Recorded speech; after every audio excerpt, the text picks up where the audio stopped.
नमस्कार. मधुशाज रेसिपीमध्ये तुम्हा सर्वांचे खूप मनापासून स्वागत. तर आजच्या या भागामध्ये आपण बघतोय अस्सल पुणेरी मिसळ पावचा बेत. ही जी मिसळ आहे तर ते आपण 7 लोकांसाठी बनवतोय.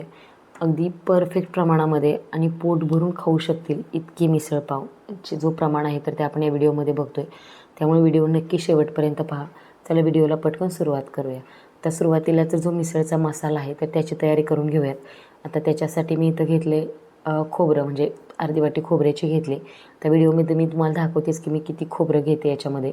आणि तुम्ही किसूनसुद्धा खोबरं वापरू शकता, पण मी शक्यतो सुरीने कापूनच वापरते, कारण ते आपण भाजून नंतर बारीकच करून घेणार आहोत. नंतर एक मोठ्या आकाराचा कांदा, एक मोठ्या आकाराचा टोमॅटो आणि लसूणसुद्धा बारीक करून घेतला आहे. एका साईडला मी साधारणतः 250 ते 300 ग्रॅम मटकी जी आहे तर ती उकळायला ठेवली. मटकीचं प्रमाण तुमच्या अंदाजाने तुम्ही कमी किंवा जास्त करू शकता. आता इथं एका लोखंडी तव्यामध्ये तेल घातलं आहे आणि जे काही भाज्या आपण कट केल्या होत्या, सुरुवातीला त्याच्यामध्ये कांदा घालायचा आहे आणि छान असा भाजून घ्यायचा आहे. अगदी हलकासा काळपट किंवा लालसर होईपर्यंत भाजून घ्यायचा. आता जेव्हा तुम्ही कुठल्याही भाजीचं किंवा मिसळ असो किंवा वाटण बनवताना तर कांदा खोबरं भाजण्यासाठी एकतर तुम्ही चुलीवर किंवा गॅसवरती भाजा. जर तसं भाजायचं नसेल तुम्हाला तर तुम्ही लोखंडी पॅन किंवा तव्याचा वापर करा, कारण लोखंडी भांड्यामध्ये ना खरंच खूप छान वाटण भाजलं जातं आणि त्याची चव असते ना त्या लोखंडी भांड्याची, किंवा जो वास असतो ना तोसुद्धा त्या पदार्थाला लागतो आणि पदार्थसुद्धा तितकाच पौष्टिक होतो आणि रुचकरसुद्धा लागतो आणि व्यवस्थित कांदा आणि जे खोबरं आहे ते भाजलंसुद्धा जातं. आता कांदा भाजला आहे, त्याच्यामध्ये थोडंसं खोबरेसुद्धा घालून परतून घेतले. नंतर टोमॅटोसुद्धा हलकासा भाजून घ्यायचा. लसूणसुद्धा त्याच्यामध्येच घातला आहे. तुम्ही मिसळला तीळ वगैरे वापरत असाल ते सुद्धा इथं वापरले तरी चालतील.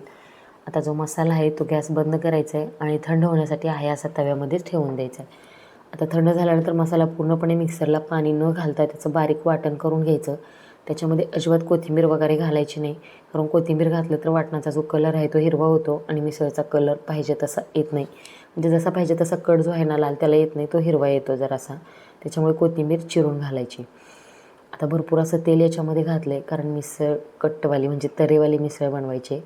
आणि एक छोटा बारीक चिरलेला कांदा घातला आहे, तो छान असा तेलामध्ये लालसर होईपर्यंत परतून घ्यायचा. भरपूर कढीपत्ता घालायचा आणि जे वाटण करून घेतलं होतं ते वाटणसुद्धा याच्यामध्ये घालायचं आहे. आता जे वाटण आहे ते अगदी तेल सुटेपर्यंत परतून घ्यायचं.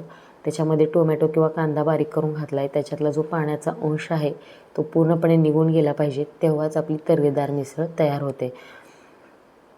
जर तुम्ही हे वाटण व्यवस्थित नाही परतलं तर मिसळ अगदी अशी पांढरट पांढरट होते, जसं की पूर्ण भाजी खळखळ उकळल्यानंतर होते तसं.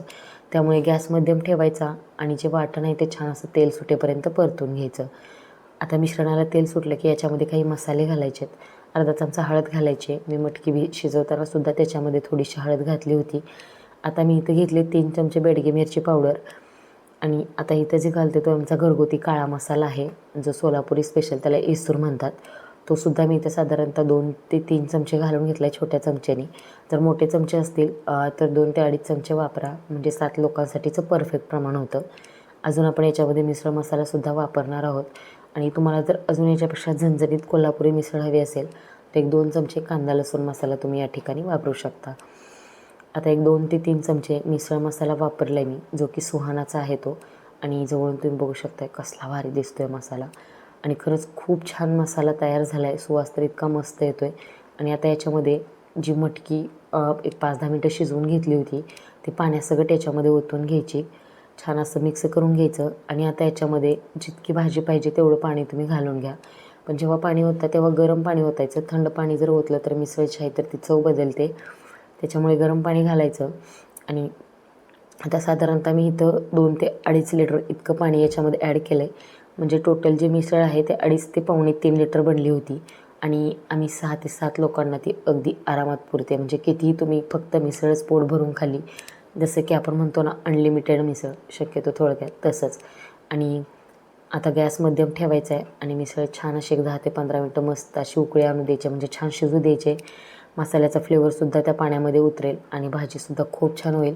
आणि जर तुम्ही बारीक गॅसवरती मिसळ छान उकळू दिली ना तर त्याला तरीसुद्धा खूप मस्त येते. वरून खूप सारी अशी बारीक चिरलेली कोथिंबीर घाला आणि तुम्हाला मी जवळून दाखवते मिसळला कसली भारी तर्री आली. हे बघा, एकदम मस्त अशी झणझणीत पुणेरी मिसळ तयार झाली. याच्यामध्ये 1 चमचाभर मी गूळसुद्धा घालून घेतला आहे, कारण काय होतं गुळामुळे टोमॅटोमध्ये जे ॲसिडिटीचं प्रमाण असतं ना ते गूळ कमी करतो, त्याच्यामुळे थोडासा गूळ याच्यामध्ये वापरायचा.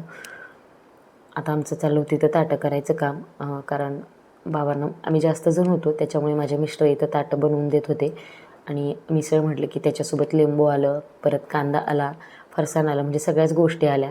तर व्यवस्थित मस्त असं जे काही गोष्टी आहेत ते एक मोठं ताट घेतलं, त्याच्यामध्ये प्लेट, त्याच्यामध्ये फरसाण, सोबत दह्याची वाटी, कांदा, लिंबू आणि मस्त असे पाव. आता पाव काय मी भाजले नव्हते त्यामुळे असेच होते. आणि मग मी पटपट सगळ्यांच्या डिशमध्ये मस्त असा रस्सासुद्धा ओतून घेतला. आणि खरं सांगायला गेलं तर असली भारी आणि अप्रतिम मिसळ तयार झाली होती. तुम्हीसुद्धा छोट्या मोठ्या पार्टीसाठी अशा पद्धतीची मिसळ घरी नक्कीच बनवू शकता. जे काही साहित्य आहे किंवा जे काही प्रमाण मी इथं वापरले त्याच्या पूर्ण डिटेल मी खाली डिस्क्रिप्शनमध्ये देते, किंवा किती पाव लागतात याचंसुद्धा प्रमाण मी नक्कीच तुम्हाला शेअर करेन.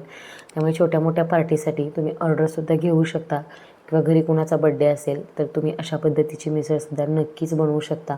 खूप सोपी पद्धत आहे, झटकीपट बनवून तयार होते, खाणारासुद्धा खुश आणि बनवणारासुद्धा खुश. आणि बाहेरचे फूड ऑर्डर करण्यापेक्षा घरी बनवलेलं कधीही चांगलं. एकतर घरचं पौष्टिक खायला मिळतं आणि आपले पैसेसुद्धा वाचतात, आणि आपण काहीतरी बनवून दुसऱ्यांना खाऊ घालतो याचा आनंद खरंच खूप काही वेगळा असतो बरं का. आणि जर खाणाऱ्याच्या चेहऱ्यावर जे समाधान दिसतं ना, त्याच्यामुळे आपल्यालासुद्धा आपण केलेल्याचं जे आहे ते समाधान नक्कीच मिळतं, किंवा आपण जे काही कष्ट करतो आहे त्याचं फळ नक्कीच मिळतं असं म्हणायला काही हरकत नाही.